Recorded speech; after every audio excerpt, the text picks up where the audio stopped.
Keluarga ragu pelakunya bocah SD, melihat kondisi luka parah korban.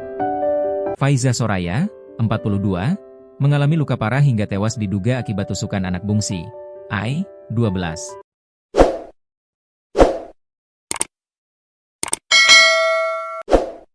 Keluarga tak percaya Ai yang masih kelas 6 SD mampu melakukan tindakan tersebut.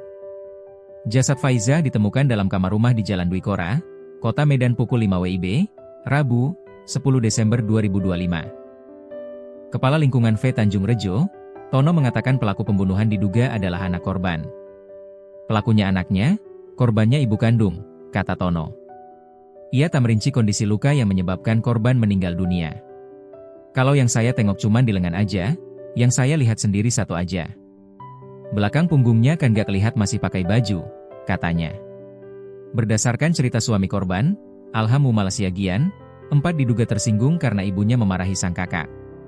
Saya tanya ayahnya, semalam karena kakaknya dimarahi sama korban itu jadi adiknya tersinggung atau apa makanya diapain? Dibunuh, kata Tono.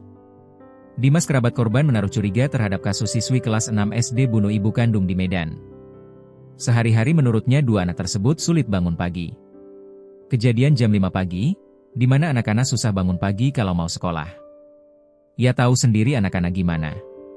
Bagaimana bisa dia merancang ini subuh hari? Tulis Dimas di akun Pak Debrewok 2122. Ia mengungkap dalam rumah terdapat 4 orang. Mulai dari Faiza Soraya tidur satu kamar bersama 2 putrinya di kamar lantai 1. Sedangkan suami, Alham, tidur di kamar lantai 2. Ingat, jam 5 pagi buta ya, katanya. Menurut Dimas, terdapat luka tusuk di sekujur tubuh korban. Luka terdapat di kepala, tangan hingga tubuh.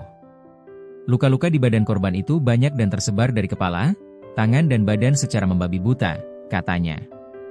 Ia ragu jika luka tersebut dilakukan 4 yang masih usia 12 tahun.